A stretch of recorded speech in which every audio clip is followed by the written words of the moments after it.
Good afternoon, dear colleagues. Welcome to ECB President Mario Draghi.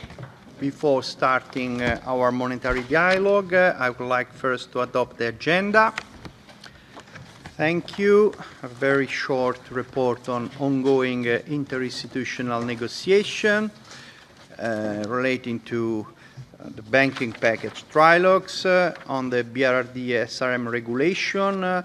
Second trilogue was held on 11 September, and we discussed moratorium and reporting and disclosure of MREL. A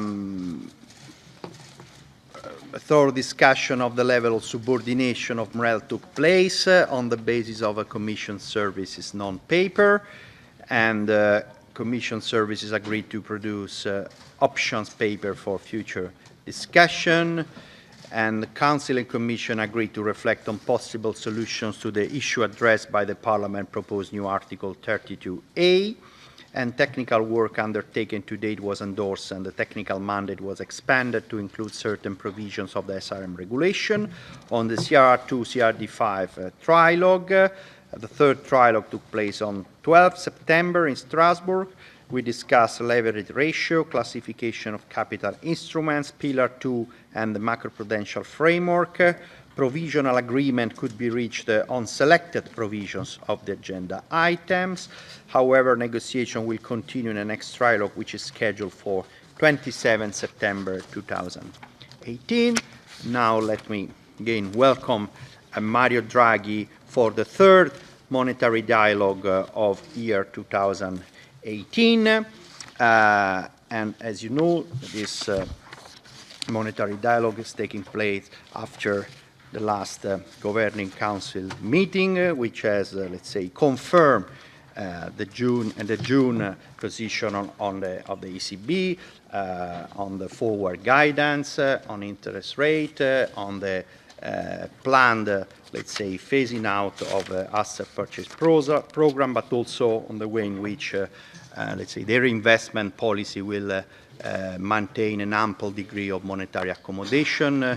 I would like to welcome these decisions and also welcome, as we are going to discuss also central bank communication at the time of non-standard monetary policies, also the way in which the communication of the ECB is being very well received by the markets. We are going also to talk about abundant liquidity and banks lending activity and assessment of the risks on the basis of paper, which overall, I have to say, while of course warranting for close monitoring of those risks, conclude that so far we don't see such a negative development, which also strengthen the positive assessment of the effectiveness of the monetary policy of the ECB. So thank you very much, Mr. Draghi. Everybody, of course, look forward to the next decision. We are going to hearing from you. Please, you have the floor. Thank you. Thank you, Mr. Chairman. Honorable members of the Economic and Monetary Affairs Committee, ladies and gentlemen, it is a pleasure to be back at the European Parliament before your committee. 10 years ago, the euro area entered a severe recession. That crisis exposed structural weaknesses and forced us to address them. The work isn't over yet, but we are reaping the benefits of our efforts. Growth has been positive for more than 5 years, and the unemployment rate is at its lowest since November 2008. In my remarks today, I will discuss the current economic environment and the role that ECB's monetary policy plays in it. At the request of your committee, I will also discuss central bank communication, which nowadays forms an integral part of monetary policy. The information that has become available since my last visit in July broadly confirms an ongoing broad-based expansion of the euro area economy, which grew by 0.4% in the second quarter of 2018. Despite some moderation following the strong growth performance in 2017, the economy continues to exhibit high levels of capacity utilization, and labor markets are tightening, with signs of labor shortages in some countries and sectors. This is reflected in the unemployment rate in the euro area, which stood at 8.2% in July. Since reaching a trough 5 years ago, euro area employment has increased by about 9.2 million. On account of the improving labor market and overall conditions, households' disposable income in the euro area is currently growing at the highest rates observed in the last 10 years. Higher income supports private consumption, which is expected to increase by 1.5% in 2018. These factors, together with business investment being fostered by the favorable financing conditions, rising corporate profitability, and solid demand, continue to support spending. Looking ahead, the latest ECB staff macroeconomic projections confirm the outlook for continued broad-based growth of the euro area economy. Average annual growth is foreseen to be 2% in 2018, 1.8% in 2019, and 1.7% in 2020, with a slight downward revision for 18 and 19, mainly reflecting weaker global trade. Risks surrounding the euro area outlook can still be viewed as broadly balanced, although the threat of protectionism, vulnerabilities in emerging markets, and financial market volatility have become more prominent recently. Fiscal policies in several euro area countries might be less neutral than we expected some time ago. Regarding inflation developments, HICP inflation stood at 2% in August, down from 2.1% in July. Headline inflation remains somewhat higher than in the first months of the year, reflecting the strong increase in oil prices. Measures of underlying inflation remain generally muted, but have been increasing from earlier lows as domestic price pressures are strengthening and broadening. Underlying inflation is expected to increase further over the coming months as the tightening labor market is pushing up wage growth. For example, annual growth in negotiated wages in the euro area increased from 1.5% in 2017 to 1.7% in the first quarter of 2018 and to 2.2% in the second quarter. This supports our confidence that the pickup in wage growth will continue, as wage agreements often last 2 years or more. Looking forward, annual rates of HICP inflation are likely to hover around current levels in the coming months and are projected to reach 1.7% in each year between now and 2020. This stable profile conceals a slowing contribution from the non-core components of the general index and a relatively vigorous pickup in underlying inflation. Reflecting these dynamics, the ECB projections foresee inflation excluding food and energy reaching 1.8% in 2020. Overall, recent developments vindicate the Governing Council's earlier assessments of the medium-term inflation outlook. Accordingly, at our last meeting, the Governing Council decided to maintain the significant monetary policy stimulus in its present configuration, and in line with the conditional plan announced at our press conference in June in Riga, to reduce the monthly pace of net asset purchases to 15 billion from October until the end of the year. We anticipate that, subject to incoming data confirming our medium-term inflation outlook, we will then end net purchases. This doesn't mean that our monetary policy will cease to be accommodative. For our baseline expectations of a rising inflation path to materialize, we need to remain patient, prudent, and persistent in calibrating the monetary policy stance. In line with this approach, we will continue to provide substantial monetary stimulus by combining three policy measures. First, our enhanced forward guidance on the key ECB interest rates, which we expect to remain at present levels at least through the summer next year, and in any case for as long as necessary to ensure the continued convergence of inflation towards our aim.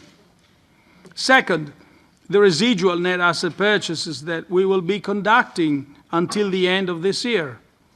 And third, the reinvestment of the sizable stock of acquired securities. Our monetary policy measures have made a very substantial contribution to the positive economic developments in the euro area. If we consider all the policy measures taken since mid-2014, our staff estimates show that the overall impact on euro area real GDP growth and euro area inflation is in both cases around 1.9 percentage points cumulatively between 2016 and 2020. Let me now turn to the topic of central bank communication that you suggested for today's meeting. Regarding this topic, forward guidance has indeed become an important instrument for all major central banks, as conventional monetary tools have reached their effective lower bound, and the ECB is no exception. Forward guidance on our policy interest rates has evolved considerably over time since we first introduced in July 2013. Roughly speaking, has gone through three phases. When we first gave forward guidance in 2013, our goal was to insulate euro area financing conditions, and especially the near-term segment of the term structure of money market interest rates from the heightened volatility emanating from the US money market as a result of the taper tantrum episode of May-June 2013. During the second phase, our forward guidance served to reinforce the effectiveness of the net asset purchases. By expressing the Governing Council's expectations about the likely future path of interest rates, we ensured that the downward impact that the asset purchases were exerting on longer-term yields was not counteracted by the unanchored market expectations of short-term interest rate increases. Since June 2018, we have expressed our expectation that, subject to incoming data confirming our medium-term inflation outlook, net purchases will likely end after December 2018. As we had for some time tied the horizon for our rate path to the end of our net purchases, giving indications that interest rates will remain at their present levels well past the end of our net purchases, announcing a conditional plan for terminating net purchases by a certain date made it necessary for us to re-anchor the rate guidance. Steering expectations of the policy rate path was critical because the path of inflation that the Governing Council viewed as moving closer to the objective of a sustained inflation was, and still is, conditional on a term structure of interest rates that embodies expectations of constant policy rates over an extended period of time after December 2018. It was important for us to retain firm control over the signaling implicit in our monetary policy announcements. At that critical juncture, we had to reassure investors and the public that the likely change in the course of our asset purchases will not stymie the recovery and frustrate progress towards inflation normalization. With this in mind, in June 2018, we said that we expected interest rates to remain at their present levels at least through the summer of 2019, and in any case for as long as necessary to ensure that the evolution of inflation remains aligned with our current expectations of a sustained adjustment path. This rate guidance, which we reasserted back in July and also this month, actually contains two parts. First, the part that says through the summer of 2019, a formulation as a calendar-based element which refers to when we anticipate conditions that might warrant a first rate increase, and a second, a state-dependent component indicating our expectation that rates will remain unchanged in any case for as long as necessary to ensure the continued sustained convergence of inflation to levels that are below by close to 2% over the medium term. As it turned out, the realignment of market expectations with those of the Governing Council was immediate and smooth. The new formulation has helped market participants to better understand our reaction function and adjust the outlook on which they base their plans accordingly. Of course, steering financing conditions by guiding the expectations of market professionals is only a part of our task. We are responsible for ensuring price stability for the 340 million people of the euro area who use the euro and make economic decisions every day. Reaching out to citizens is the key to maintaining public confidence in their central bank and in the appropriateness and efficacy of its policies. In this respect, hearings before the European Parliament are a fundamental, absolutely fundamental channel through which we can explain the reasons for our decisions and how those decisions impact their lives. The ECB and the European Parliament, building on the framework enshrined in primary law, have responded to the demand for stronger scrutiny that arose during the crisis and have ensured a high degree of accountability throughout it. Nevertheless, this should be no reason for complacency. We are well aware that maintaining people's trust in the ECB calls for tireless efforts on our side. Facing challenging times, we've sought to enhance the understanding of our decisions. For instance, since January 2015, the ECB has been publishing regular accounts of the Governing Council's monetary policy decisions. As the exchanges and conversations we have in this room testify, this additional set of information enables you and anyone who's interested in the conduct of monetary policy to enhance scrutiny of the ECB's policy. At the same time, this has provided us with greater opportunities to explain our decisions and demonstrate that we are acting in accordance with our democratic mandate.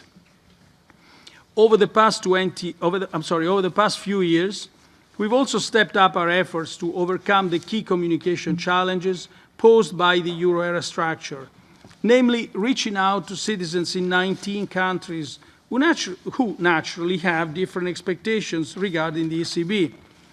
We have thus enhanced our communication strategy, directly addressing a wider range of audiences. In addition to our institutional activities, my fellow executive board members and I have participated in about 180 events over the last 2 years, a quarter of them in centers of education. If I include think tanks, foundations, non-profit organizations, and government bodies, we delivered more speeches to these fora than at the ECB and the NCBs.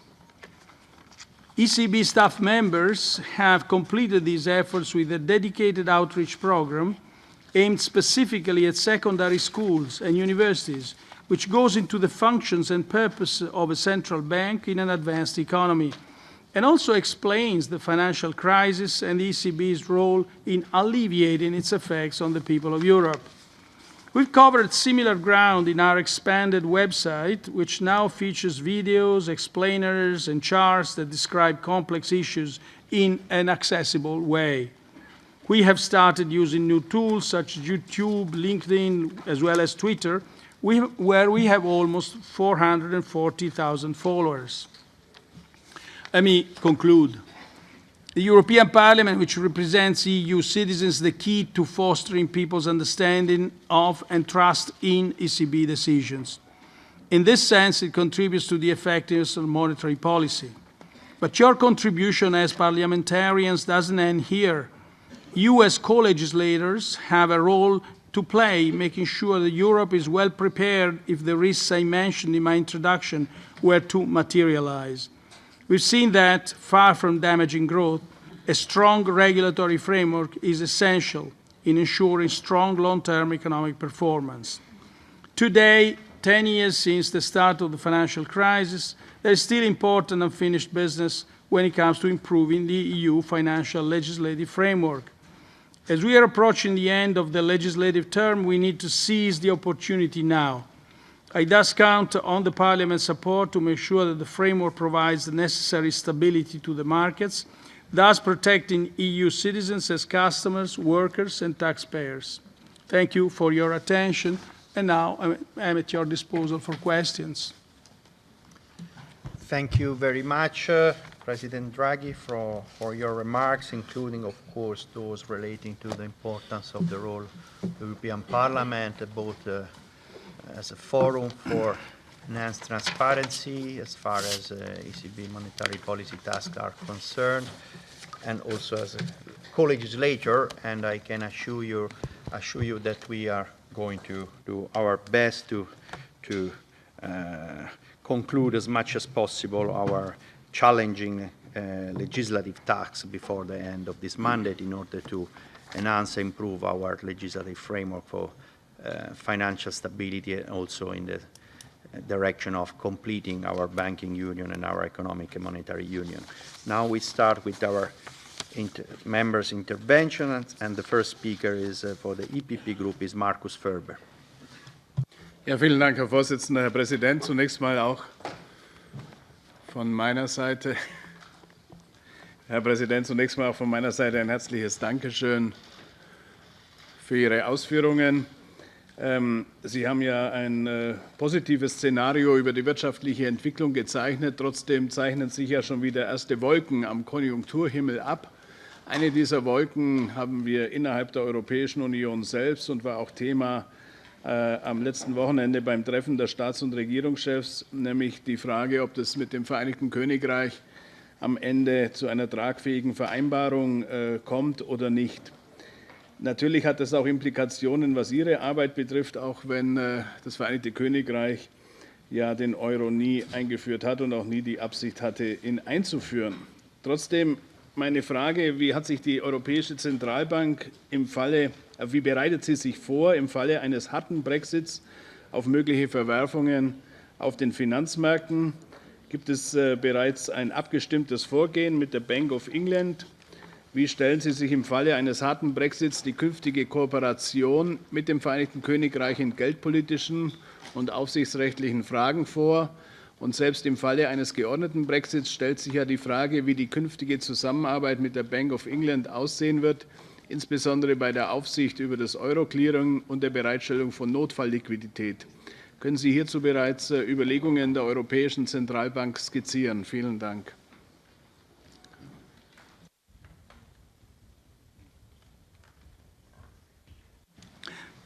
Thank you.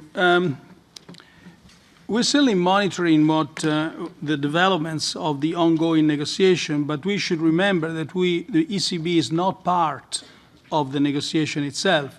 So we have to see what's the outcome of this negotiation before we can actually see what is the next course of action.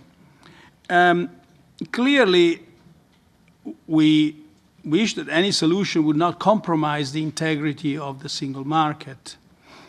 Having said that, as you know, we have formed with the Bank of England a working group, and we are examining various parts of the negotiation. But we depend on what's the final outcome, and we have no say on that. By and large, our estimates show that on the real side of the negotiation, the impact should be in the aggregate quite muted. On the financial side as well, the impact we expect should not be significant, with one exception in some areas of centrally cleared derivatives, where if there is a sudden event, unprepared, a hard Brexit of the sharpest kind, of course we have to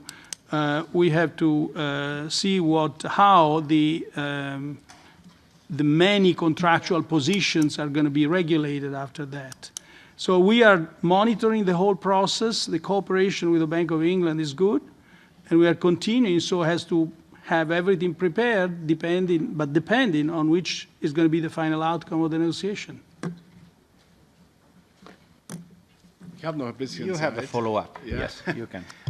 Wir empfehlen zurzeit den Unternehmen, sich auf das Worst-Case-Szenario vorzubereiten, weil die Zeit ist ja sehr, sehr kurz, wenn es zu einer Vereinbarung kommt, sodass sich Unternehmen vorbereiten müssen.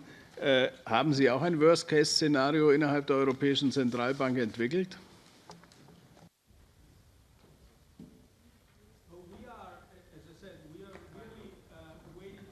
The final outcome is, we urge the private parties to do all the necessary preparations, but we haven't taken any decision or commitment about what the public authorities might do with regard to this event, because that is part and parcel of the final negotiation, of which we are not party.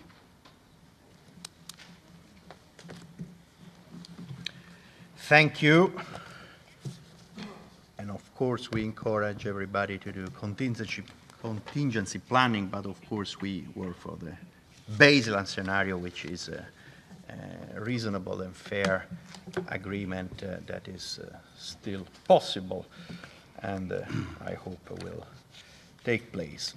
Pervenche Berès. Merci, Monsieur le Président, d'avoir répondu aux questions que nous vous avons proposées pour ce dialogue, mais je voudrais revenir sur 2 points. Le premier, en suivi de notre premier échange, de notre dernier échange, lorsque vous êtes venu devant la Commission économique et monétaire, on l'a vu dans le cas de la banque lettonne, qu'il pouvait exister une difficulté quant à l'autorité et à la légitimité d'un président de Banque centrale nationale, dans lequel le gouvernement, en toute indépendance, ne devrait pas intervenir quant à la cessation des fonctions ou à l'interruption du mandat d'un tel président de banque centrale. Mais au bout du compte, cela a un impact sur l'environnement et sur la gouvernance globale du système européen de banque centrale. Est-ce que vous ne considérez pas qu'il y a un trou juridique qui devrait être comblé et que notamment la Banque centrale devait pouvoir alerter sur telle ou telle difficulté dans la gouvernance d'une banque centrale nationale? Ma deuxième question vient en rebond des propos que vous avez tenus la semaine dernière à Berlin, discours dans lequel vous êtes revenu sur la nécessité d'une fonction de stabilisation dans l'économie de la zone euro. Est-ce que de ce point de vue-là, vous pensez que les propositions qui sont sur la table à l'initiative de la Commission européenne sont utiles, vont dans la bonne direction, et est-ce que vous considérez qu'il appartient au Conseil de faire un effort pour que de telles propositions puissent déboucher d'ici la fin de cette mandature, et est-ce que vous avez des compléments à apporter à ces propositions?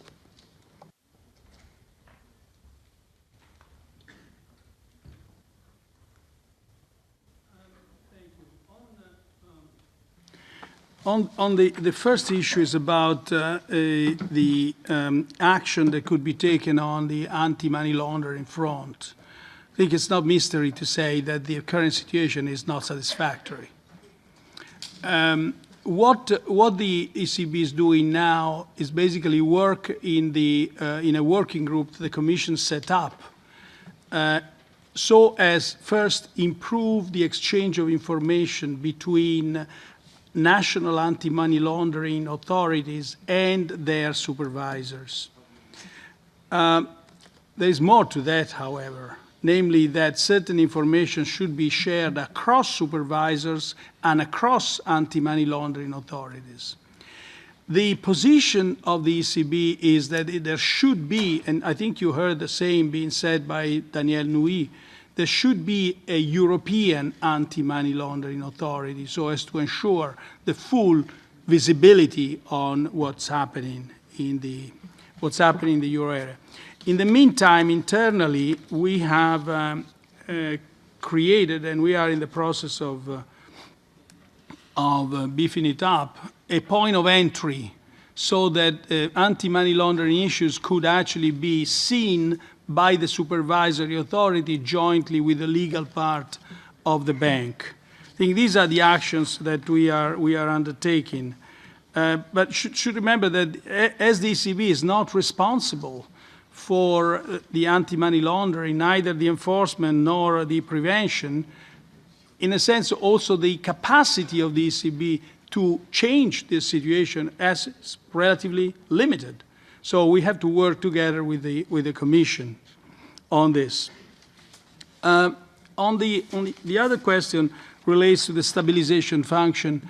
As you remember, being very kind to quote my speech in Berlin, but I don't enter into the specifics of the different proposals. There are several, and to some extent, each one of them has merits and has its complications. So at this stage, it's very difficult to choose one of them out of the many. Any proposal in this field, however, should have two features. The first is it should be adequate to carry out stabilization. And I'll say in a moment what is meant to be adequate. So, and from there, its size would be drawn, would be assessed. And the second feature is that it should not, in a sense, distort the incentives that countries have to run a fiscal policy that is sustainable. In other words, should not encourage what we call moral hazard. To be adequate is,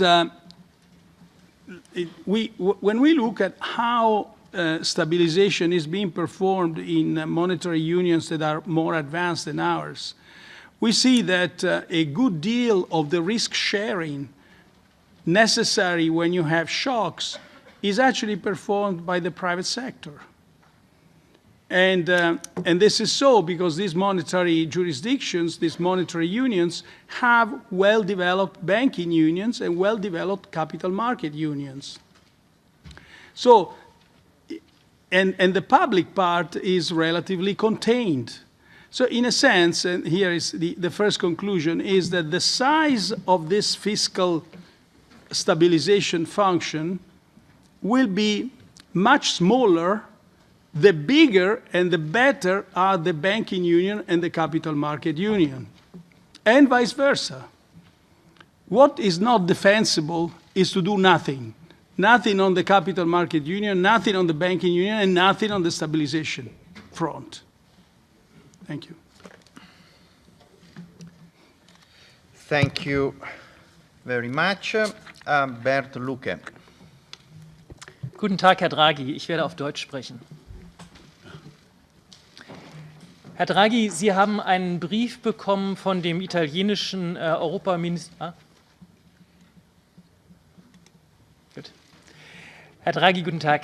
Sie haben einen Brief bekommen von dem italienischen Europaminister Savona, der eigentümliche Vorstellungen über die notwendige Umgestaltung der Eurozone hat. Man kann auch sagen, umstürzlerische Vorstellungen über diese Umgestaltung. Und das verbindet mit Bemerkungen darüber, dass der Euro kein optimales Währungsgebiet darstellt.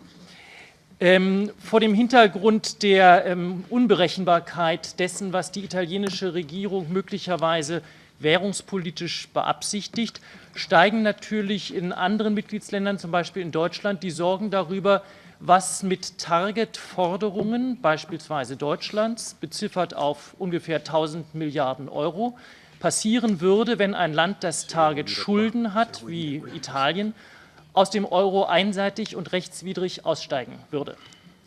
Ich weiß, Sie werden jetzt gleich sagen, das ist rechtlich nicht möglich, aber es ist ja denkbar, dass Italien die Rechtsgrundlage einfach ignoriert.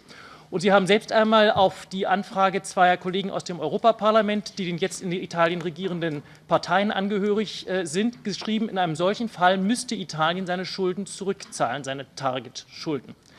Das haben Sie aber geschrieben ohne jede Rechtsgrundlage dafür, soweit ich weiß. Meine Frage ist jetzt, würde es nicht zur Forward Guidance der EZB auch gehören, einmal ein Signal darüber zu senden, was eigentlich mit Target-Forderungen und Target-Schulden passieren sollte, wenn ein Land einseitig und rechtswidrig aus der Eurozone aussteigt. Und daran möchte ich anknüpfen, die Frage, wäre es nicht möglich, dass man das Target-System einmal so umgestaltet, dass Target-Verbindlichkeiten Schuldverschreibungen der jeweiligen Zentralbank werden, sodass sie also auf eine Rechtsgrundlage gestellt werden, meinethalben Schuldverschreibungen mit unendlicher Laufzeit und variablem Zins, sodass man das jetzige System imitieren kann, aber mit der klaren Maßgabe, dass beim Ausscheiden eines Landes aus dem Eurosystem diese Schulden auch fällig werden.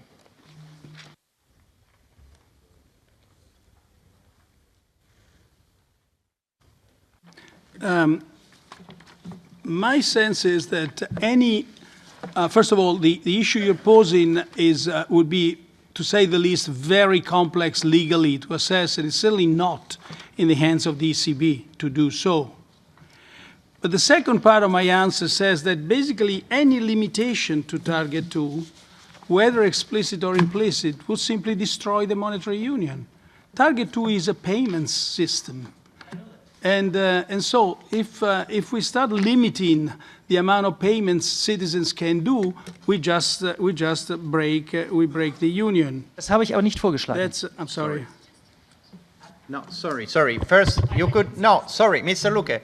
You first let conclude, and then if you have time, you do a follow-up. No, I think I have concluded. Very good. So then Then I we may have the just say, follow-up. I have not suggested to limit the functions of the target system. What I have suggested is that target positions may be converted into debt instruments. Maybe what? May be converted into debt instruments so that the central bank, the national central bank, which has those target debts, would actually be also in a legal sense be liable for repaying this debt in the case of an exit from the euro system.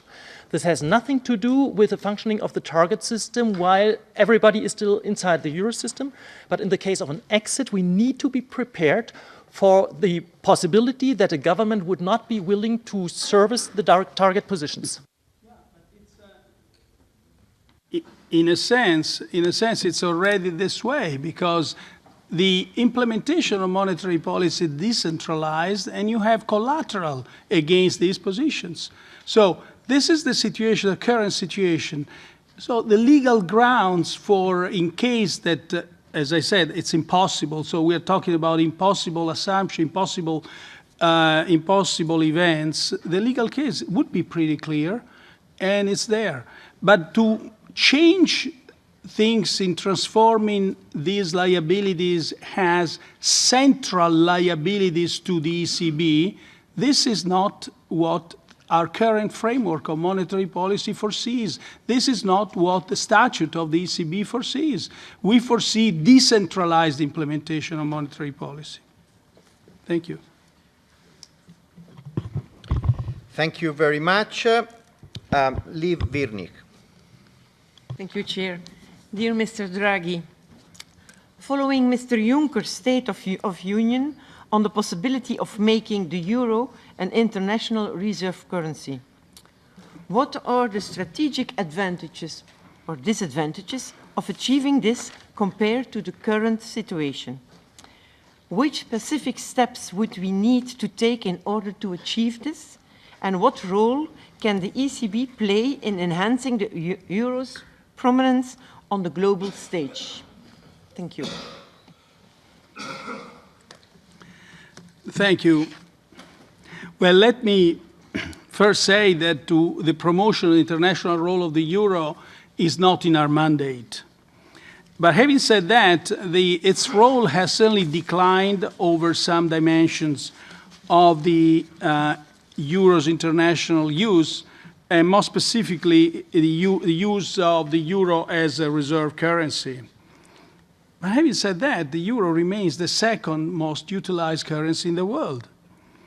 And the way we've seen the issue is that its international role is primarily determined by market forces. The euro system has not hindered nor eased nor promoted the international role of the euro.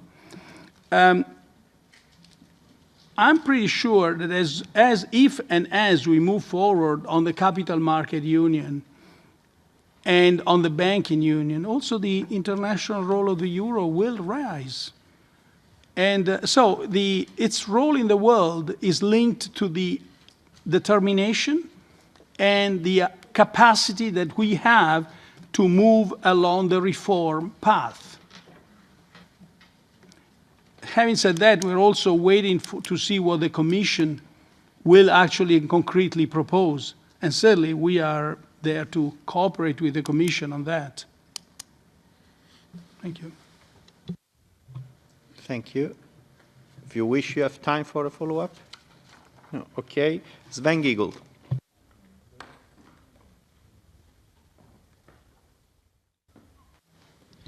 Thank you, Chair. President Draghi, in a speech which was widely recognized 10 days ago on the occasion of the anniversary of 10 years of the collapse of Lehman, your predecessor, Jean-Claude Trichet, he said that the financial system globally is now at least as vulnerable as it was 10 years ago. So, and he warned of the excessive debt and assets, or I would put it as the excessive leverage of the financial system in comparison to the real economy. You just justified and announced that you would continue to have a strong stance in what you called an accommodative monetary policy. But citizens everywhere in Europe now see the growing downsides of that policy. I would say, of course, monetary policy had a very important role to play in the Eurozone, and I was never one of those, and also the Parliament and its majority, to criticize the general line of your position. But isn't it time, listening to the words of your predecessor, to see the downsides more clearly? And therefore my question is, do you share the observation of your predecessor? And second, if so, that excessive leverage of the financial system in comparison to the real economy is a burning problem, what consequences do you take from that observation for ECB policy? Thank you. Now, first of all, let me just nuance over that assessment. We have to distinguish in the financial system the banking sector and the so-called shadow banking. On the banking sector front, no question has been substantial progress. Banks have today a level of capital, CET1 capital, which is way, way above, but significantly above what used to have before. So they are stronger as far as solvency is concerned, as far as liquidity, as far as leverage. I think there is no indicator which has not improved dramatically over the last few years. And I would even add there is no part of the sort of risk management of the banking system that hasn't changed since the crisis started. So from this viewpoint, as far as the banking sector is concerned, banks are stronger than they were before. Does it mean that we can prevent the next crisis? Of course not, but our duty is to make them stronger. The other consideration, the other part concerns the shadow banking sector. In the shadow banking, by the way, as far as the EU is concerned, there has been progress there as well. But And by the way, the shadow banking has increased very, very rapidly, something like, if I'm not mistaken, something like the order of 8% a year for several years, and this is the first year when it's stabilized. And certainly the shadow banking sector has entities which are both very large, very complex, very interconnected, and to some extent, some of them do bank-like activities. So one conclusion is that, and that is a sector where admittedly visibility is less than in the banking sector. So one conclusion is that Much has been done in the European Union, and we should continue. But of course, not equally active have been other jurisdictions. And the exposures of the European Union to other jurisdictions is indeed significant enough not to prevent transmission of crisis from there to here. Incidentally, some, as it was recalled in a recent event commemorating 10 years of the financial crisis in the United States, the supervisors now have been, in a sense, their powers have been decreased to some extent. There is a sense that in some other parts of the world, they are moving in the opposite sense, decreasing regulation. And the European Union, of course, can maintain its stance, should maintain its stance, but it still remains exposed to the rest of the world. On debt and leverage, again, I would distinguish the Europe from other parts of the world. Private debt, in fact, in the Eurozone at least, has gone down. And frankly, leverage has gone down significantly. In the public sector debt, no, that's not the case. Public debt has remained high. But that obviously depends on other reasons. Having said that, we certainly are monitoring financial stability risks quite intensely through all the various possibilities. We indeed see that in certain sectors of the economy, valuations are stretched, if not overstretched, in the prime commercial real estate, in the high yield debt. Valuations are indeed stretched. In some real estate, residential real estate, certainly in some parts, in some countries, in some areas, but also I would say that all in all, the real estate sector is now showing price increases, which are significant in certain parts of the Eurozone. But how to respond to that? And we've concluded quite a long time ago, as a matter of fact, when we first designed this policy, that it would not be right to change monetary policy because of financial stability risks. The answer to that should lie in the macroprudential instruments.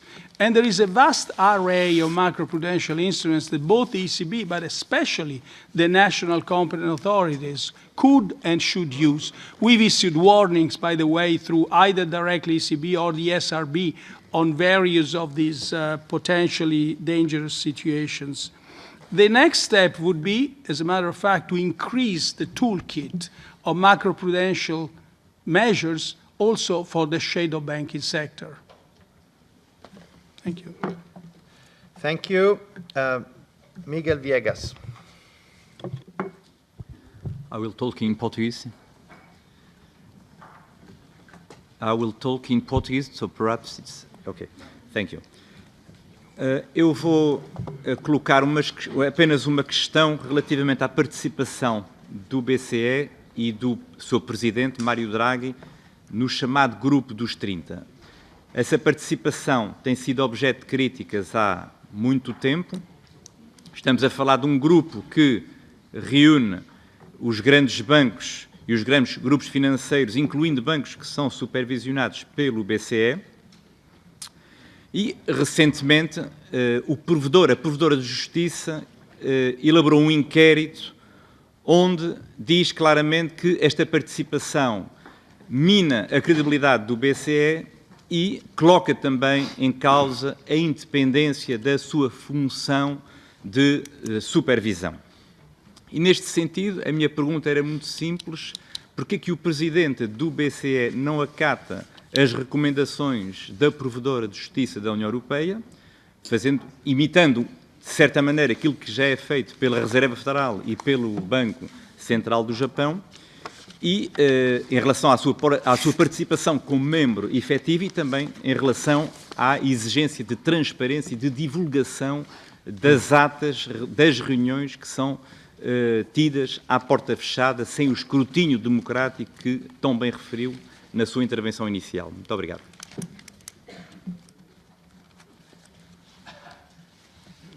Thank you. As you're aware, there has been a certain intense correspondence, and now we've taken note of the European Ombudsman's decision of the July 3rd, 2018 on the involvement of the members of the ECB's decision-making bodies in the Group of 30. So we welcome proposals which help to further improve the ECB transparency and the good governance frameworks. The ECB has provided in the past in-depth explanations of its position on the matter. First, in its letter to the European Ombudsman of October 31st, 2017, and then in its detailed opinion of April 18th, 2018. Both are publicly available on the ECB website. In these replies, we also presented the significant steps the ECB took over the past years to further strengthen its governance. The ECB will respond to the decision of the European Ombudsman in the coming days. As always in the past, the answer will be public. Of course, we'll also answer the various written questions we have received by you MPs in the past months on this matter. Thank you. Thank you. Roberto? Bernard? I have Yes, you have. Please. Perdoa a insistência, mas isto quer dizer que o Presidente do BCE vai manter a sua posição como membro efetivo dentro do grupo dos 30. Foi o que eu percebi da sua resposta, gostaria que confirmasse.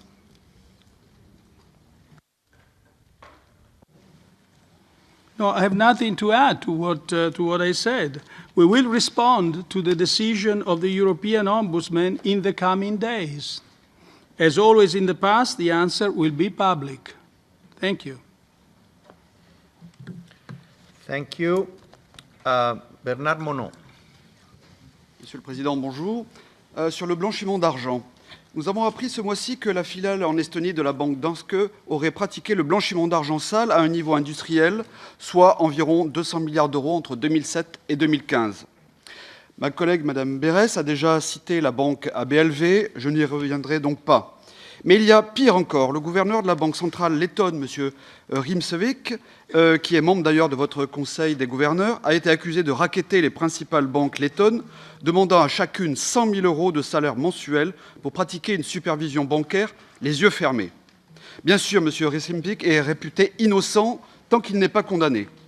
Grâce à la fameuse indépendance des banques centrales, il est de surcroît toujours en poste et n'a aucune intention de démissionner. Le Premier ministre letton, à l'époque où ces pratiques allaient bon train, M. Dombrovskis, qui lui non plus ne voyait rien venir, est maintenant vice-président de la Commission européenne en charge de la zone euro et de la régulation financière. Alors, est-ce que c'est cela la zone euro et la libre circulation des capitaux ? Forcer les systèmes nationaux qui fonctionnaient correctement à s'ouvrir à la contamination par des pays et des systèmes qui échappent à tout contrôle effectif. La BCE préconise d'ailleurs toujours plus d'ouverture et toujours moins de barrières nationales, comme il l'a fait encore début septembre avec M. Prae, membre de votre conseil exécutif, à la grande conférence du lobbying bancaire mondialiste Eurofi. Et que proposez-vous comme remède ? Toujours plus d'intégration européenne, sous prétexte que la lutte contre le blanchiment d'argent sale ne fonctionne pas, et dans certains États de la zone euro, vous voulez retirer la lutte contre le blanchiment à chacun des États pour le confier à une nouvelle agence européenne, et fédérale, bien entendu.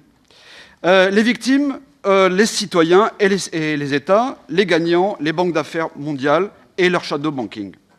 Alors, Monsieur Draghi, expliquez-nous, s'il vous plaît, ce que vous préconisez pour lutter contre le blanchiment d'argent dans la zone euro, sans déshabiller, bien entendu, le pouvoir des États-nations, et comment exiger une éthique morale de vos collègues au Conseil de la BCE. Merci.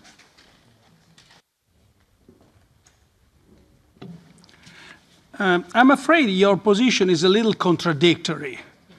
Because on one hand, you say that the present system is highly dissatisfactory. It's a disaster. But the present system is a nation-based system. So to change and improve it, what we are suggesting is that there should be more coordination up to having one authority for the European issue. Now, you can't have both. You can't have a nation-based system which is completely uncoordinated.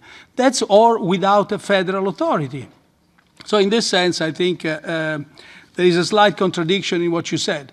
But let me say that repeat it here, that we are not responsible for enforcing legislation on prevention of the use of the financial system for the purpose of money laundering and terrorist financing. Having said that, we will do our utmost. For example, pushing for a European authority. For example, making a point of entry, again, a point of entry in the ECB, a federal authority, not a nation-based authority, because it's quite clear that the present system doesn't work. Thank you. Oui. Merci. Monsieur le Président, vous ne répondez pas à ma question, notamment concernant Monsieur Rimsevic.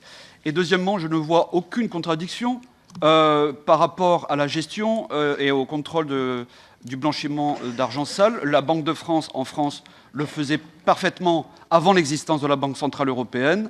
Il y avait des contrôles qui étaient faits également par les ministères des Finances en France. Il n'y avait aucun de ces problèmes-là. En tout cas, ils étaient gérés au niveau de l'État-nation.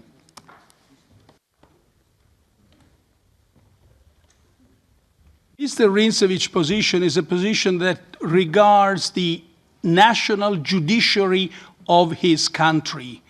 The ECB cannot do anything other than what's already done in going to the ECJ and presenting its case, as far as the good functioning of the Governing Council is concerned.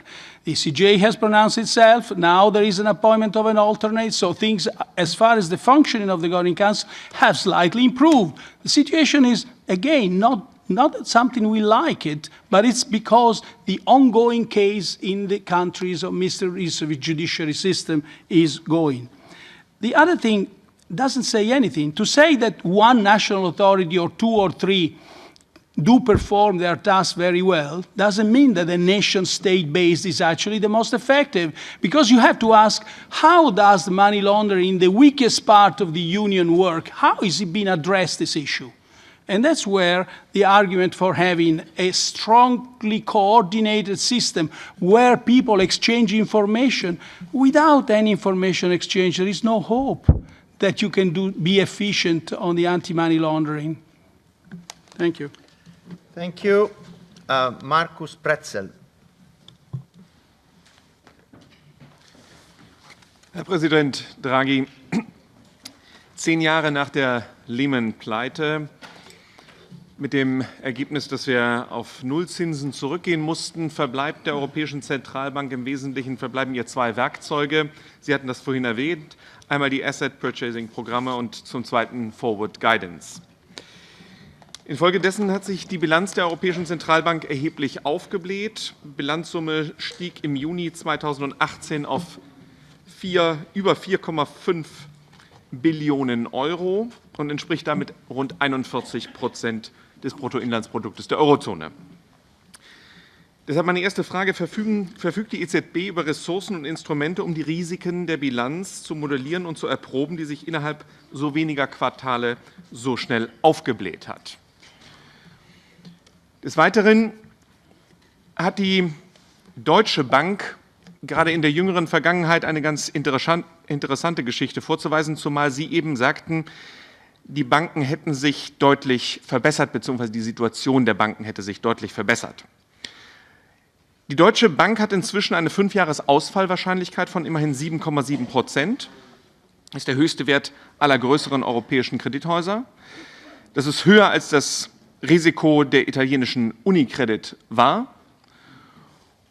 Und es ist relativ offenkundig, dass die unkonventionelle Währungspolitik zumindest der Deutschen Bank nicht geholfen hat.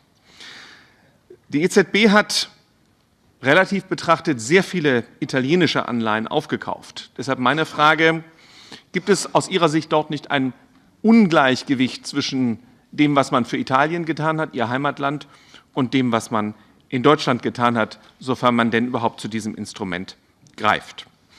Wir stehen kurz vor der Fusion von Deutscher Bank und Commerzbank. Gibt dort eine mögliche Fusion von 2 sehr geschwächten Akteuren. Wir haben einen starken Rückgang beider Börsenwerte gesehen. Beide sind jeweils aus einem wesentlichen Aktienindex geflogen. Die Deutsche Bank aus dem Eurostoxx 50, die Commerzbank aus dem DAX. Wir haben You mit- should conclude, sorry, you had 2 minutes for the question. Yes, sorry. Dann eine allerletzte ganz kurze Frage. Sie haben vorhin gesagt, jede Limitierung explizit oder implizit von Target 2 würde die Monetary Union zerstören. Bedeutet das, dass jeder Versuch, auch Deutschlands, eine Limitierung wenigstens auf 1 Billion Euro, die wir inzwischen fast erreicht haben, auch fatal wäre? Muss Deutschland akzeptieren, dass die Targetsalden über 1 Billion steigen? Thank you.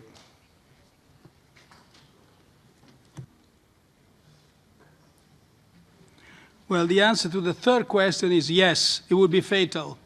It doesn't mean anything to have a monetary union where I can make payments only up to a certain amount, and then above a certain amount, I don't know what to do. Maybe I go back to another currency. I just wonder how these ideas will come out. Now, the answer to this is the last question. The next to the last question, you don't seem to be well informed. You say that the ECB has bought Italian loans. No, not true. Full stop. No.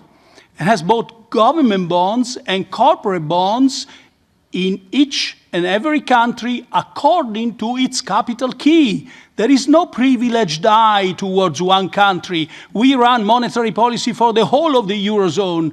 We look for price stability in the whole of the Eurozone, not in one country or in another. Second question of yours is about Deutsche Bank. Well, I don't comment on individual institutions. Let me say that here we still have, in the Eurozone, banks have legacy problems. The legacy problems are the problems that have been inherited from the great financial crisis. In some parts of the Union, these legacy problems have the shape of non-performing loans. In other parts of the Union, these legacy problems have the shape of so-called level 2 and 3 assets, the valuations of which are extremely important. So, in both cases, the banking union can progress if these legacy problems are addressed and resolved. And I won't comment about individual institutions. Your first question is about the risks for our balance sheet. Well, we have expanded our balance sheet considerably. At the same time, there are provisions of all types. First of all, there are eligibility criteria which makes, all in all, the quality of what we have in our balance sheet quite good. Second, we have limits of exposures. Third, we have provisions for interest rate, exchange rates, provisions. So we seem to be well prepared. But there is also another thing that we have to consider. The ECB, like most, if not all, the central banks certainly all the central banks, the largest jurisdictions, accounts for its assets not at market value, but at its amortized cost. So drastic changes in interest rates do not have an immediate effect on its balance sheet, because most of the assets are not valued at market price. So there's no mark-to-market in the balance sheets of the central banks. Thank you. Thank you. Fulvio Martuscello.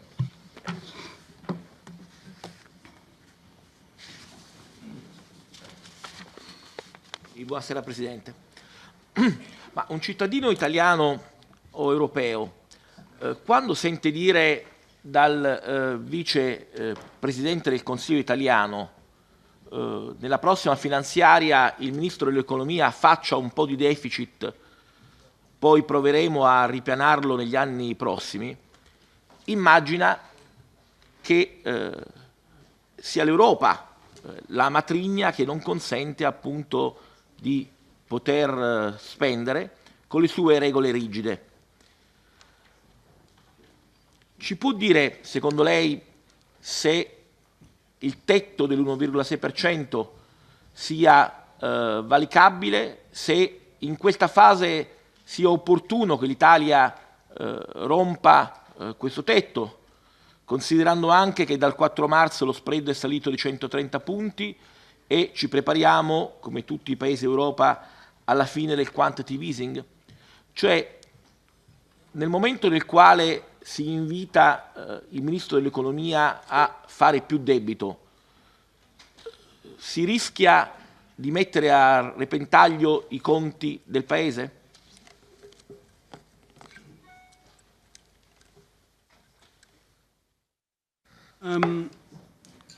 Mr. Chairman, with your consent, I would respond in Italian if you agree. Of course, we have multilingual here.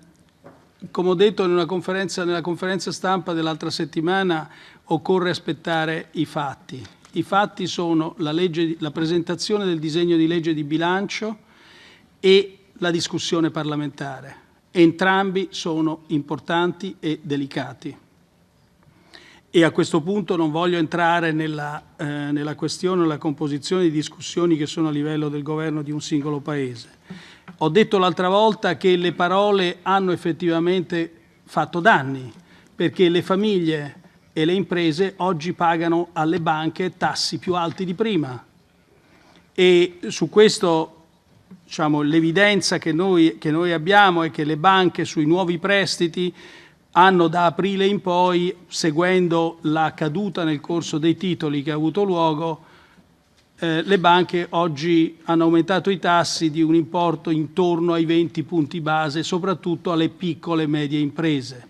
Per le grandi imprese che emettono titoli obbligazionari i costi sono andati più su, molto più su. Si parla, mi pare, se non sbaglio, di 64 punti base sulle emissioni obbligazionarie delle grandi imprese. Ma l'altra questione importante è che non sono soltanto i tassi che sono aumentati nel credito bancario, sono anche cambiate, diventate più esigenti le condizioni relative alle garanzie e alle clausole contrattuali. Quindi questa è un po' la situazione, mentre invece negli altri paesi le banche, le imprese degli altri paesi continuano a pagare tassi che erano quelli di prima, o forse anche più bassi. Per quanto riguarda le famiglie, dove si è visto un aumento dei tassi alle famiglie è soprattutto nel credito al consumo, cioè per le famiglie che fanno piccoli prestiti, e nel credito al consumo effettivamente anche lì i tassi sono aumentati di un importo di circa 20 punti base o forse anche qualcosa di più. Naturalmente per quanto riguarda i mutui il processo è più lento. Grazie. Sì, prego. Questa situazione dipende dalle parole maldette e a cui naturalmente poi non sono seguiti fatti conseguenti, giusto? Credo che non occorra andare più oltre nella spiegazione. Il fatto è che questo è quello che è successo in Italia e non è successo altrove nell'area dell'euro. Grazie, numeri molto interessanti. Prossimo oratore, Luigi Morgano. Grazie Presidente per la sua presenza a questi incontri in Parlamento. Sono incontri regolari che ritengo siano un'ottima modalità per far sì che la BCE illustri il suo operato sia a noi parlamentari sia al grande pubblico, ovviamente nell'ambito dell'indipendenza delle due istituzioni, Parlamento europeo e BCE. Sulla scia che ho accennato, ma soprattutto tenendo conto della sua introduzione e del dialogo con i colleghi che mi hanno preceduto, vorrei avanzarle qualche domanda che potrebbe sembrare un po' eterodossa. In questi nostri incontri, cosa intendo dire? In questi nostri incontri il confronto, il linguaggio è quello ovviamente, diciamo, di persone addette o comunque conoscitori delle politiche economiche, in particolare della politica monetaria. Forse non è stato sottolineato abbastanza, ma la BCE e lei in particolare, nei passaggi peggiori della crisi, ha assicurato la tenuta dell'Eurozona e la salvaguardia di conseguenza del progetto europeo. Per converso, sappiamo che alcuni leader nazionali sono stati non di rado troppo nazionali o poco europei. Penso ad esempio alla non discussione sulla garanzia europea per i depositi o a strumenti di bilancio anticiclici a livello europeo nella gestione della crisi e della post-crisi. E vengo a questi miei quesiti. Guardando agli ultimi anni, mi permetto di chiederle come riassumerebbe l'operato della BCE ai cittadini che non siedono nel Consiglio esecutivo della BCE, ma vivono tutti i giorni gli effetti del lavoro e delle decisioni che vengono assunte.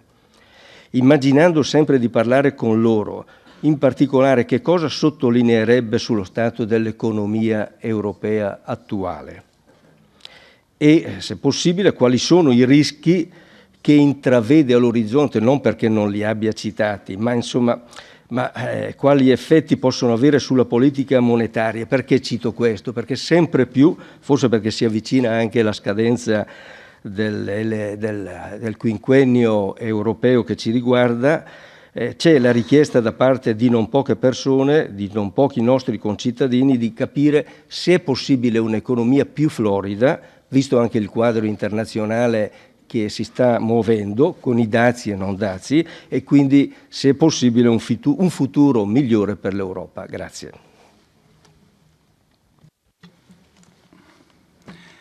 Can I respond in Italian? So just...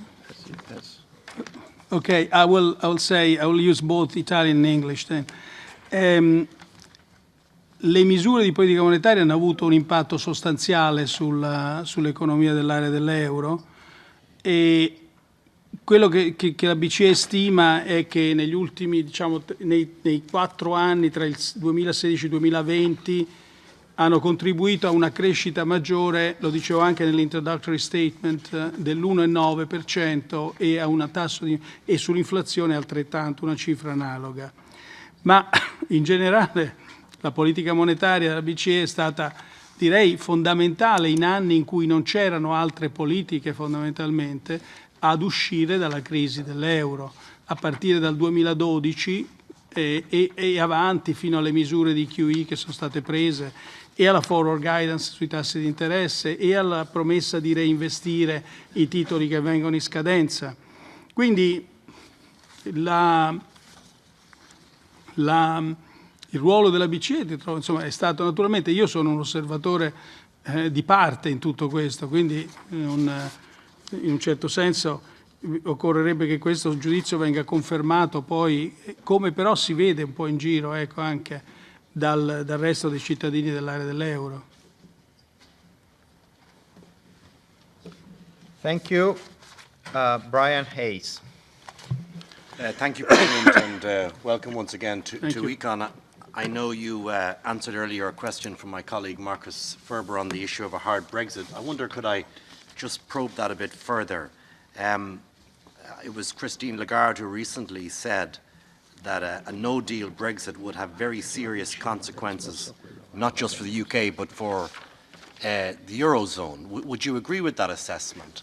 Now, I fully understand the fact that you're not part of the negotiations. I'm sorry, can you say it again? Yes, Christine Lagarde said recently that a no-deal scenario would have really dramatic and difficult outcomes for the UK, but also for the Eurozone. I just would be interested for your assessment on that.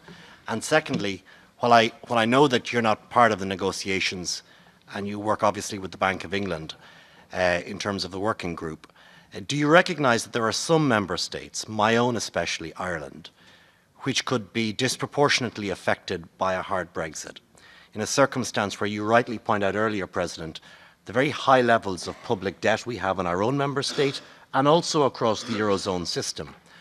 And I suppose my two questions are, firstly, if one country is badly affected, such as my own or others, what do you think the bloc should do in trying to ease the pressures that could follow such an outcome? And secondly, what advice would you give to national competent authorities, to public authorities in those member states that are exposed from the potential of a hard Brexit, in terms of creating buffers or reducing deficits further in that circumstance of very high levels of public debt? What advice, as the President of the ECB, the person directing monetary policy across the Eurozone? The euro is our currency. It belongs to the Eurozone member states, and it's as much an Irish currency as it is a German currency or as a French currency. But there are circumstances where some countries are disproportionately affected by a very hard Brexit. And I think it would be important for citizens of my own member state to hear what you believe is the right and appropriate response to these situations if a hard Brexit were to emerge. Thank you, President. Thank you. Thank you. It's, in a sense, it's a question which is very right to be asked, but it's a little early to have a full and satisfactory answer. First, the impact.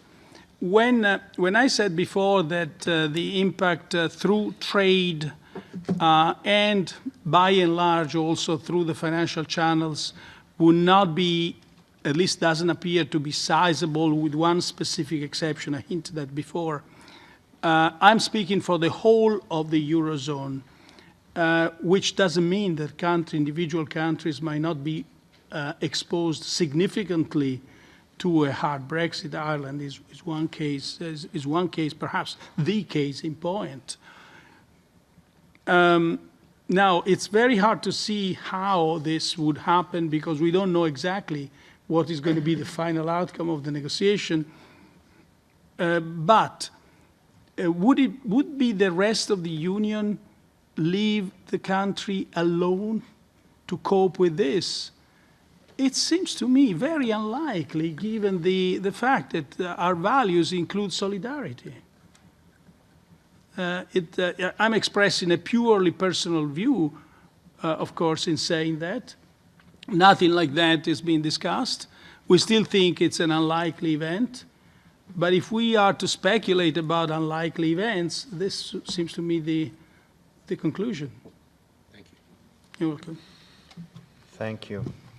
And Brian, I think you know better than anybody that Ireland would be disproportionately affected also by if the Union would not negotiate hardly a backstop, operational backstop. So we are having a tough negotiation exactly because the EU is standing behind Ireland on the issue of a backstop as a condition for a deal.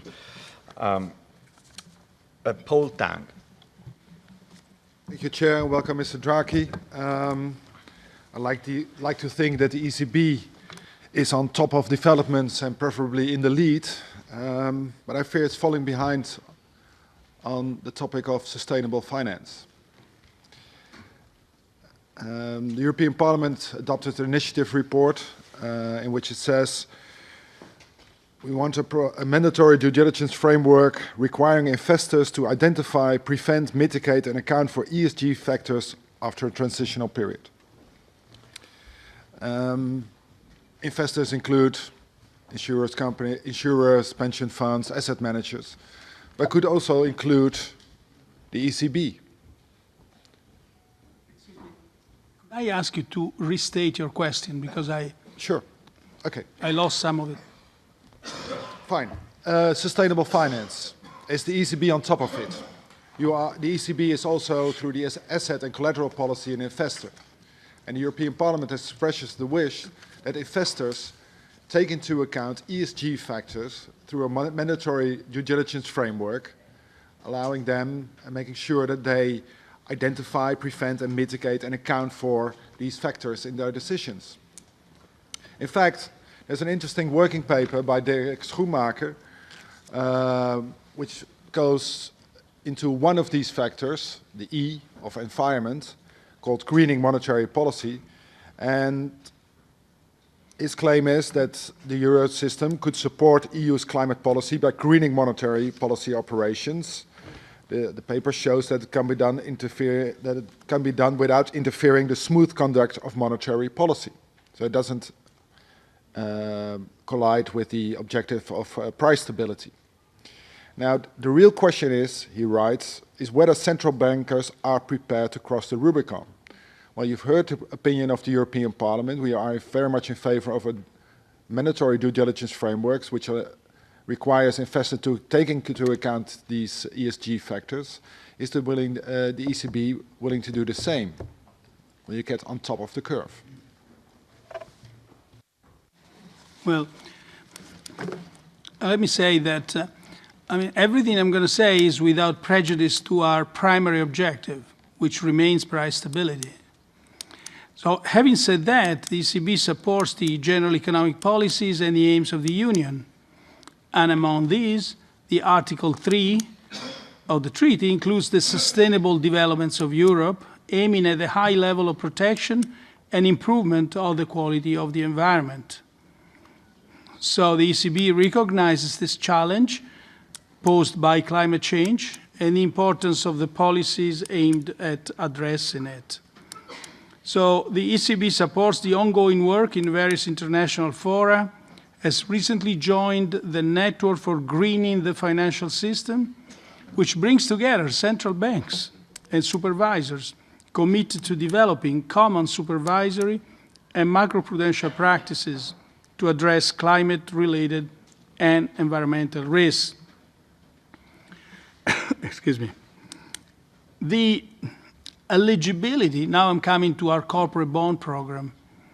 The eligibility criteria of our corporate sector purchase program have deliberately been broadly defined and do not positively or negatively discriminate on the basis of issuers' economic activity. Let's never forget that they are guided by our primary monetary policy objective, which takes into account financial risk and management consideration. But when we come to the actual action that the ECB has undertaken through its corporate bond purchase program, and this is something that I never had the opportunity to communicate before, the ECB has actually purchased a quite significant amount of green bonds.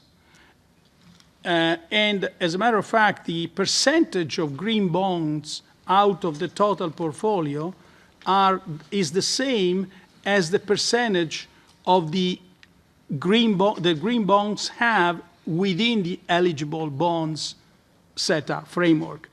Now, the amount as such is, I would like to have it here. It's about, well, I'll find out and I'll tell you in a moment. I don't want to say, but it's a quite significant amount. At the same time, the ECB has bought the EIB bonds, which itself is a very large purchaser of green bonds as well. So within the limits of our mandate, we're certainly taking this very seriously.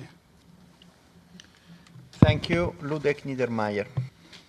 Thank you, Mr. Chair. It's good to have you here, and let me thank you once more for your job.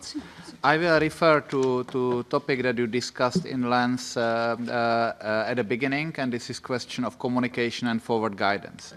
And I have two issues that I would like to know your opinion.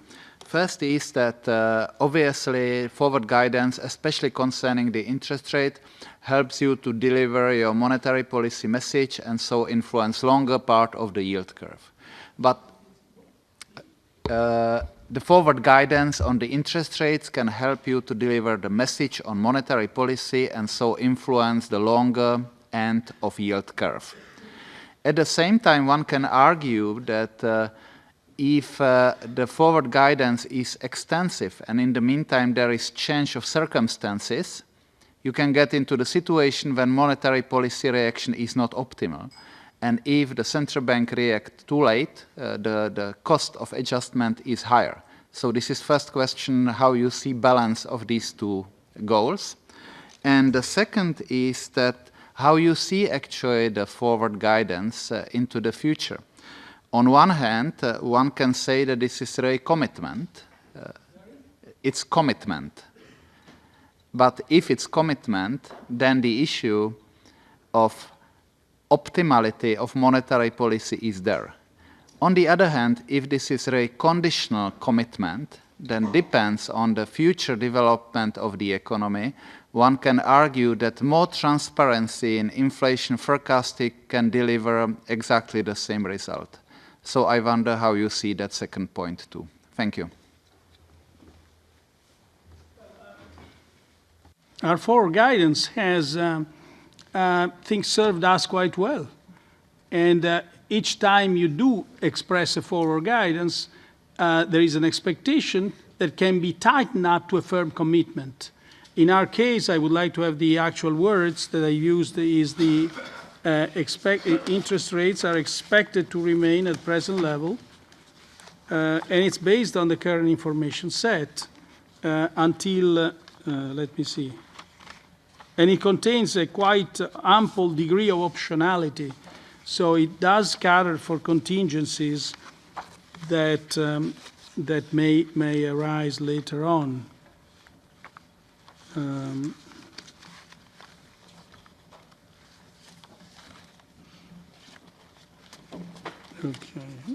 Okay. I said with this man in June 2018, we said that we expected the interest rates to remain at their present levels at least through the summer of 2019, and in any case for as long as necessary, to ensure that the evolution of inflation remains aligned with our current expectations of a sustained adjustment path. In this way, you have, in a sense, you steer expectations about interest rates upon which the path, the projected inflation path is conditional. This rate guidance, which we reasserted back in July and also this month, actually contains two parts. First, it's a calendar-based guidance through the summer of 2019. And this refers to when we anticipate conditions that might warrant a first rate increase. And second, a state-dependent component indicating our expectation that rates will remain unchanged in any case for as long as necessary to ensure the continued sustained convergence of inflation to levels that are below but close to 2%. So you see, there are various parts here which should be adequate to cope with different scenarios and different contingencies. But then one can argue that more transparency in inflation forecasting can deliver exactly the same result, because this is what transparency in inflation forecasting is about. But I fully agree with this approach, because I guess to have too firm commitment on future paths of monetary policy, it would work in the last few years, but in future maybe not, and it can undermine the credibility. So I'm more happy with this approach. I would just argue that more transparency in forecast will do the same job. Well, I'm not entirely sure. I mean, if we look back, it might, depending on the credibility of the central bank, if the central bank is perceived to be 100% credible in a sense that it's enough to announce an objective that people would understand that that objective, that target is reached for sure, 100%, then it's the same thing. There's always a certain variance around that. So. Thank you. Jakob von Weizsäcker. Yes, thank you, Chair. Welcome, Mr. Draghi. My first question concerns the lessons one might like to draw from the past decade for the ECB system. In particular, I would like to ask you whether we've already reached the optimal degree of centralization, especially with regards to national central banks in the ECB system. With hindsight, it would appear that the responsibilities of national central banks for ELA, ANFA, and PSPP ought to be reviewed. Similarly, some of the debates we have with regards to Target 2 could be diffused in a much more centralized system. And I'd be curious what would be your take on such steps. Of course, they would require legal changes. My second question concerns the concept of SBs. The ESRB did an excellent report on the subject, and I'm sorry to talk about something to do with the ESRB already, but this is my speaking slot. Following that report, the Commission proposed legislation to help the introduction of SBs. However, there's one major difference between the ESRB proposal and the Commission proposal. It concerns the question of the treatment of the junior tranche in bank balance sheets, in particular whether it should be treated as risk-free. I'm concerned if the junior tranche were to be treated as risk-free, this would defeat the entire purpose. Of course, the idea is really to create a very safe asset with the senior tranche. And I would be curious, what is your take on that matter that we are currently discussing in Parliament? Thank you. Thank you. On, excuse me, on your first question, yeah, it's true that in the past I referred to centralization of ELA, but I'd rather prefer different terminology, really, which is provision of ELA is a Eurosystem task. Because after all, as far as ELA is concerned, it doesn't really matter. The important thing is the decision-making process is a Eurosystem decision-making and not a national decision-making process. This terminology would provide some possible analogies. For example, when we consider the way we conduct monetary policy operations, where monetary policy decisions are taken centrally, but the actual liquidity provision is conducted via the NCBs. But I admit the concept is still very much open to discussion. And now at this point in time, I certainly wouldn't comment on the question of risk sharing. Currently, the responsibility for the provision of ELA, including any associated costs and risks arising from this provision, is at national level, with the NCBs concerned reflecting the respective national legislation. So the ECB's role is limited to ensuring that the ELA provision doesn't conflict with our monetary policy objectives. So we could envisage, as I've suggested in the past, a shift of responsibility for the provision of ELA from the NCBs to the ECB. But as we know, there are a number of legal and also institutional and political obstacles that would need to be overcome. Now, on your second question, first of all, let me make a general point. Safe assets, to have a safe asset is essential. Safe assets are vital to the functioning of the financial system and the efficiency of bank intermediation. And they can take many forms. The first is the one of ISBs. The goal of sovereign bond-backed securities was to create an asset that gains safety from euro area-wide diversification via pooling and tranching of the pool. The Commission, as you said, is different from the ESRB's report. All the ESB's tranches would be treated identically for capital, liquidity, and large exposure purposes. While this provides more incentives for investment into this product, it could raise prudential concerns due to the riskiness of non-senior tranches. Moreover, the Commission proposal favors private issuance of SBs. I view all these attempts, so far only two, but one can elaborate and have other proposals as well. As a matter of fact, there were some proposals even before SBs on this front, as very much experimental first steps that address a real fundamental problem of our union. We used to have government bonds as safe assets, and they are not longer considered so. And now we have to find another safe asset of the same breadth, capacity, space we had before. And we are not there yet. Thank you. Thank you.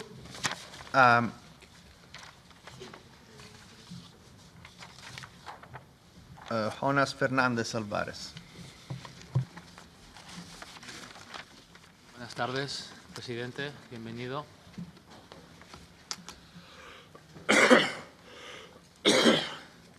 Sorry. En su intervención inicial presentó una economía de la zona euro en claro crecimiento, con algunas incertidumbres en el horizonte, y probablemente la más severa de todas ellas sean aquello que se denominan riesgos geopolíticos. Y en esos riesgos geopolíticos vemos las tentaciones proteccionistas, fundamentalmente en Estados Unidos, pero vemos también los efectos de la política monetaria de la Reserva Federal derivados de los mayores déficits fiscales en Estados Unidos, que ha generado este pasado verano una crisis notable en las economías emergentes, desde Brasil, Argentina, Turquía. En este sentido, y aprovechando que soy de los últimos en preguntar, lo que hace es que las preguntas que uno tenía anotadas se las van consumiendo el resto de colegas que hablan antes. Me gustaría preguntarle por estos riesgos geopolíticos, por estos riesgos que estamos viendo en Turquía, en Brasil, en Argentina, que pueden afectar al escenario de la zona euro, así como los riesgos de ese proteccionismo o de una vuelta, de una reversión de la política monetaria expansiva en Estados Unidos más acelerada de lo previsto en virtud de los mayores déficits fiscales que se prevén en ese país. Muchas gracias.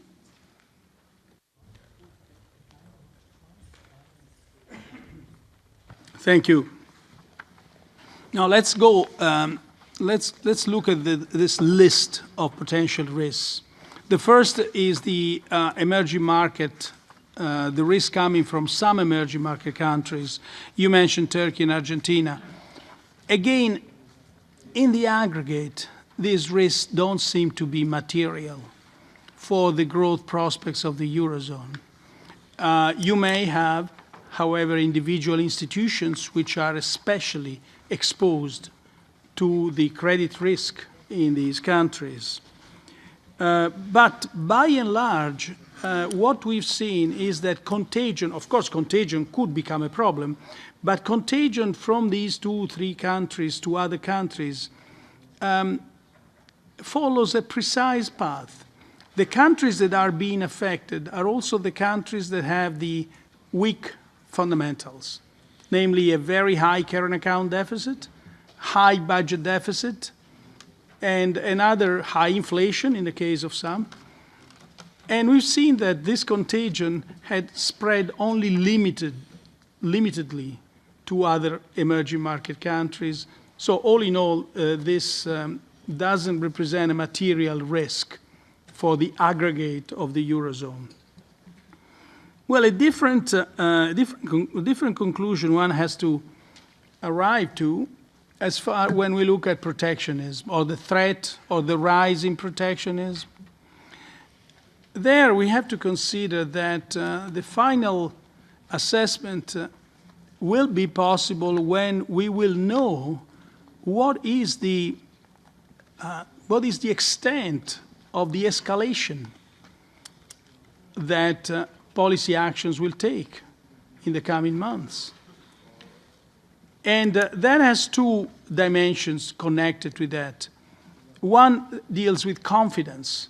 Protectionist measures are very complicated, and it's very difficult to understand what is the impact on GDP in different parts of the world.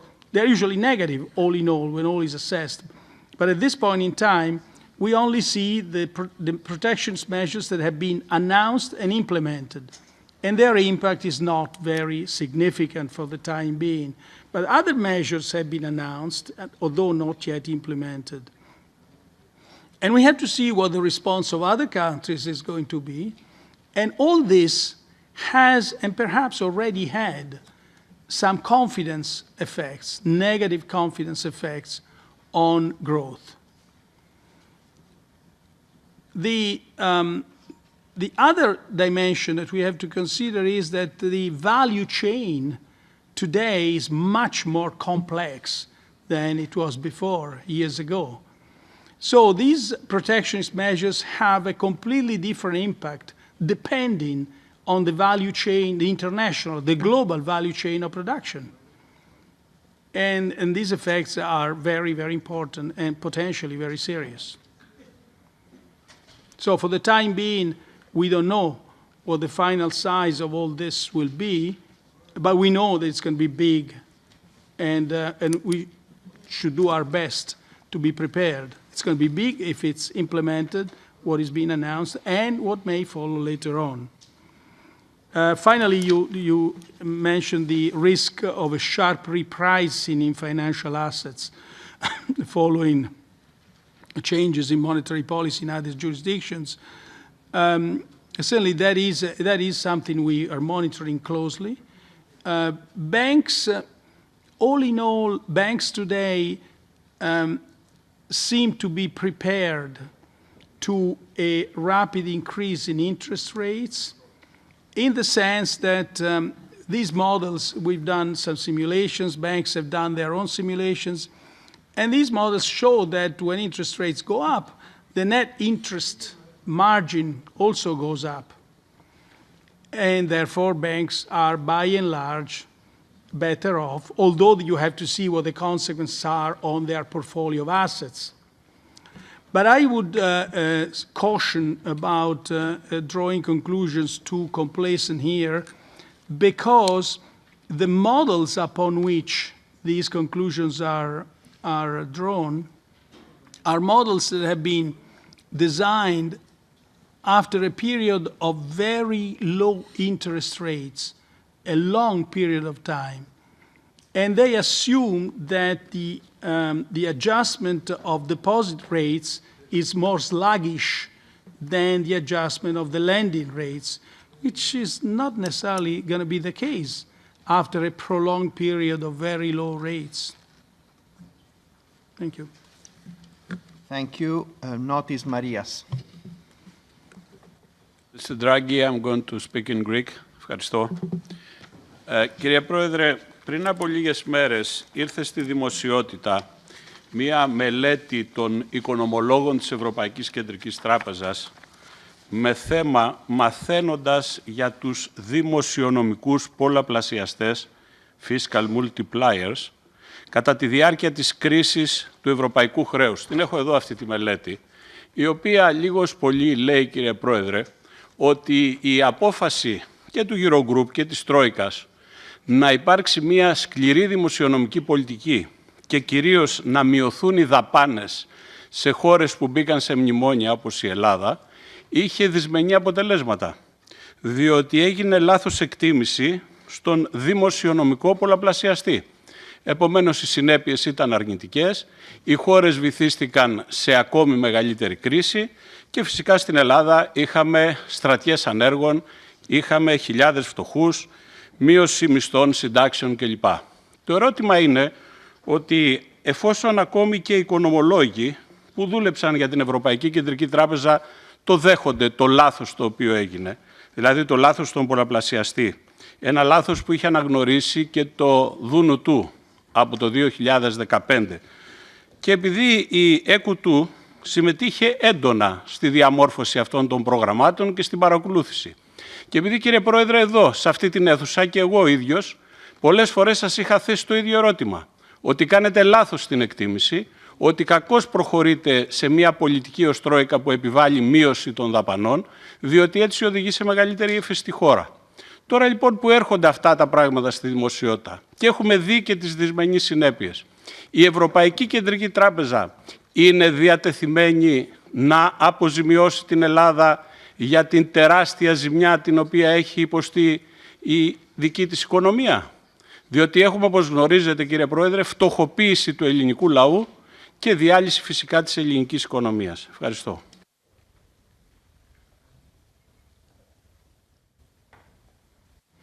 Thank you.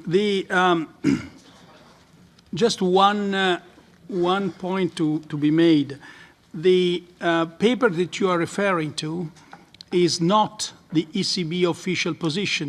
It's the ECB research paper that is published under the responsibility of its authors. This is written there. There is a disclaimer there. So, all in all, but having said that, the ECB will come out with an assessment of the experience of our programs in Greece and in other countries, certainly. But keep in mind that the best contribution to the Eurozone that the ECB has given is to achieve price stability. And I think I'll stop here, and we'll come back on this when we will have our own assessment of the program. I won't base my conclusions on a research paper.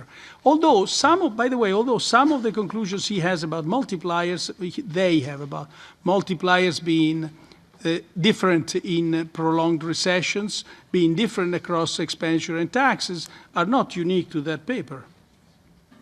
Thank you. Επομένως, yes. So, Mr. Chairman, I will continue.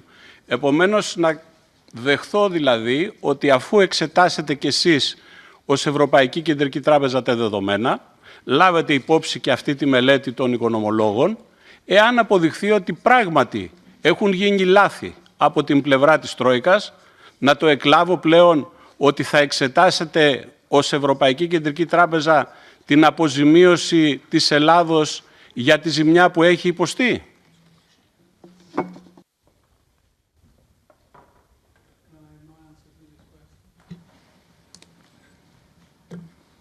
Thank you.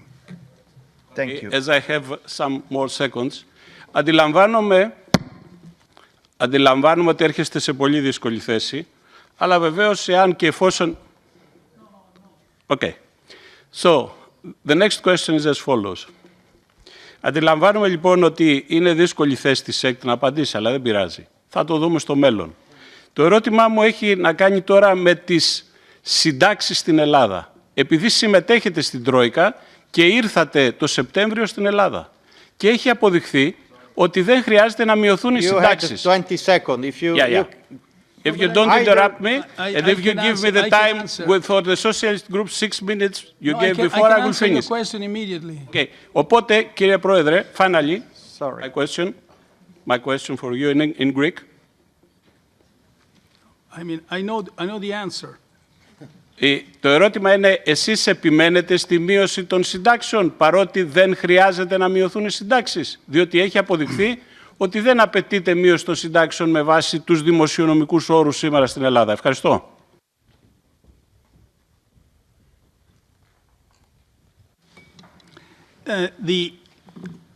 The ECB, in the review of its participation to programs that has taken place recently, the ECB has carved for itself a different policy space, namely related essentially to the macro-financial aspects of an economy.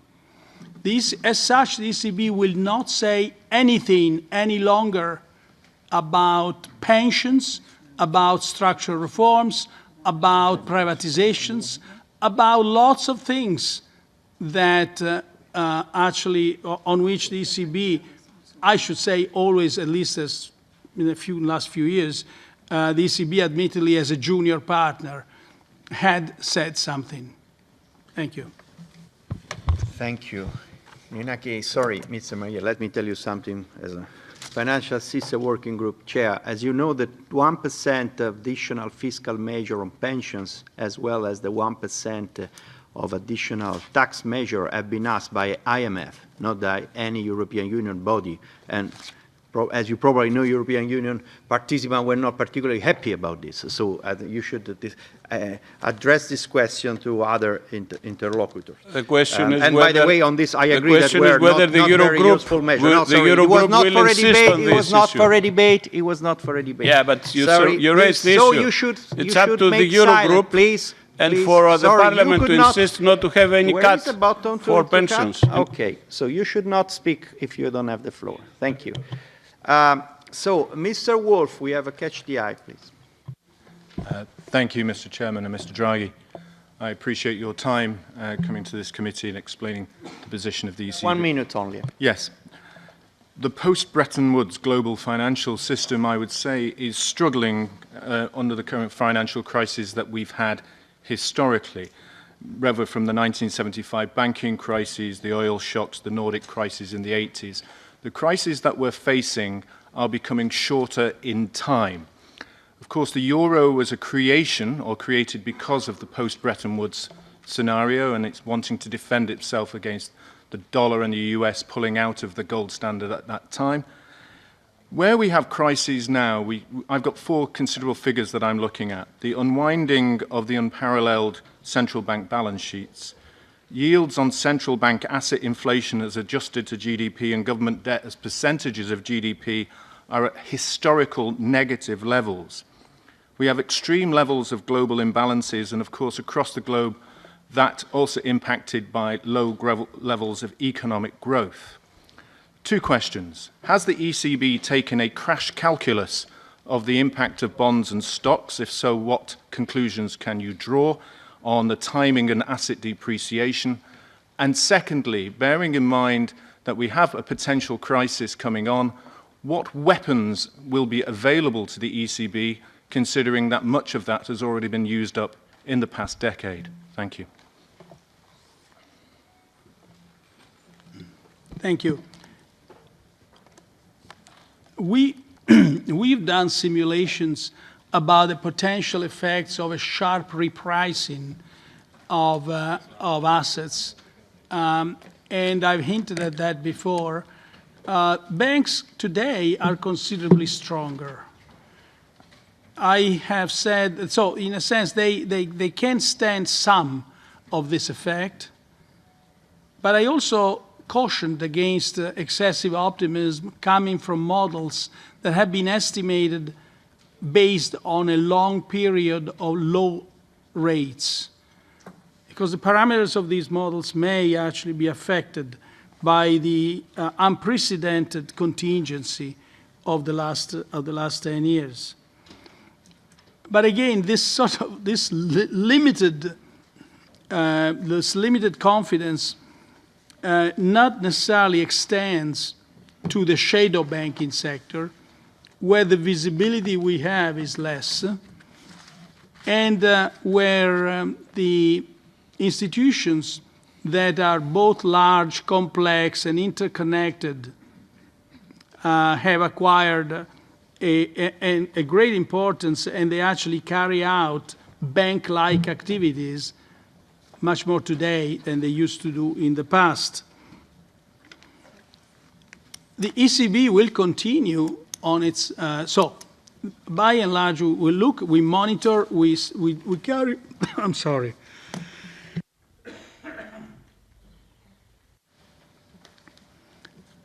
The ECB itself has the instruments that would use to pursue price stability. And it has the instruments that are necessary. We're not short of instruments today. Thank you. Thank you very much. I would like to thank all colleagues and President Draghi for this very rich and lively and pretty interesting exchange of views, monetary dialogue.